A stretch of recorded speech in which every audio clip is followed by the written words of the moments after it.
huge announcement from the EPA. EPA releases proposal to rescind Obama-era endangerment finding, regulations that paved the way for electric vehicle mandates.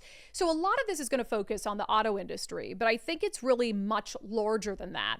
And we'll explain this endangerment finding in a moment, or rather we'll let Lee Zeldin, the head of the EPA, explain how all of this came to be. Here he is speaking on Fox News. We're not going to go along with applying extreme economic pain on Americans who can least afford it. President Trump, when he first called me asking me to be the EPA administrator, to his last phone call to me when we last spoke, has been focused on bringing back and protecting American auto jobs. We want the American auto industry to thrive. We want to apply common sense. The American public demanded it. We want to make sure that cars are affordable again. And after the endangerment finding came out, not only were there all sorts of mobile source emission standards, but they also came out with trying to regulate out of existence all sorts of stationary sources. They started applying it to airplanes and more. We're talking about many trillions of dollars. Where does the authority come from? It came from the Obama EPA deciding very creatively with a whole bunch of mental leaps that they were going to just claim an authority that we believe, after a very plain reading of these Supreme Court cases, we don't have. Yeah, so I'm just going to read a part of a Politico story that kind of lays this out. It says the so-called endangerment finding, which the Obama administration issued in 2009, laid out a comprehensive case for how human emissions of carbon dioxide, methane, and other greenhouse gases threaten human health and welfare. That finding serves as the legal basis for most of EPA's climate rules, including limits on power plant and vehicle emissions. And by undoing it, Lee Zeldin, who you heard from there, says it would eliminate the holy grail of the climate change religion. So it would basically give states like ours less of a basis to be able to institute some of the very costly climate policies that were pushed through, particularly during the Governor Jay Inslee era. Here is Lee Zeldin on the Ruthless podcast, and he's talking about something we talk about quite a bit, which is this whole climate change agenda really boils down to money. Most Americans, we care about the environment. We want clean air, land, and water. Conservatives love the environment, want to be good stewards of the environment.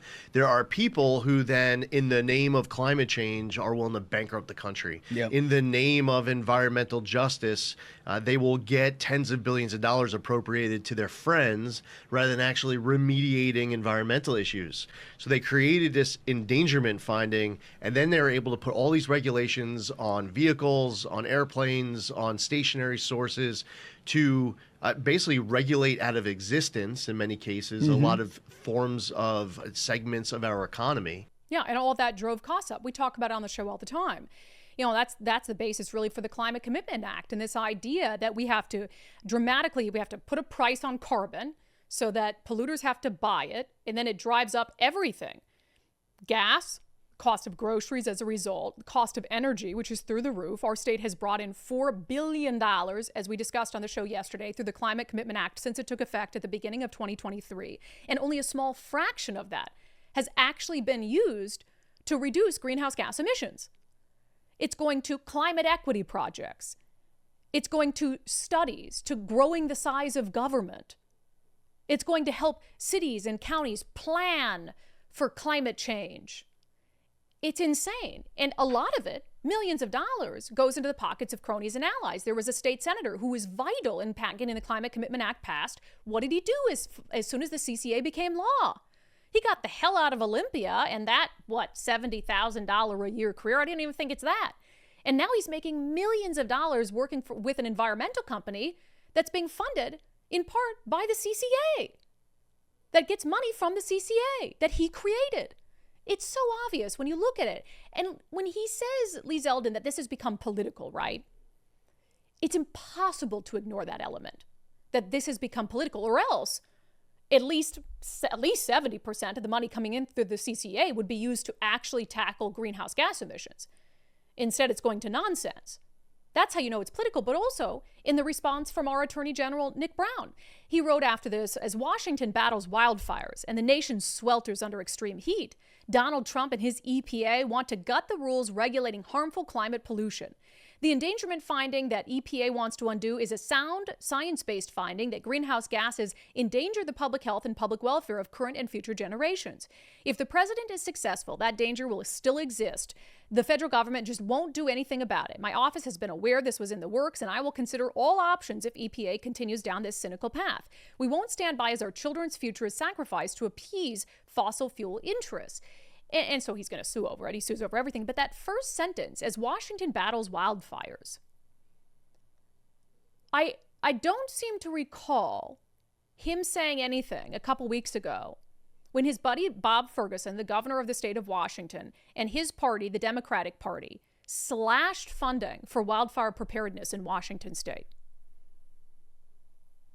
This was from the Washington State Standard. State spending had largely kept up with that target until this year, with the department receiving $115 million in the last two-year budget and $130 million in the one before that to fight wildfires. Then this year, as lawmakers confronted a budget shortfall, they slashed the wildfire preparedness funding to just $60 million for the next 2 years.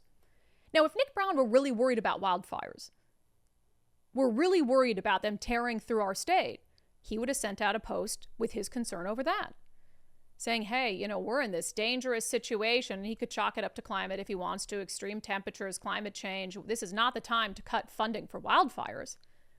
But he doesn't care. It's about politics. So he'll blame Donald Trump for wildfires and them getting away with this EPA rule.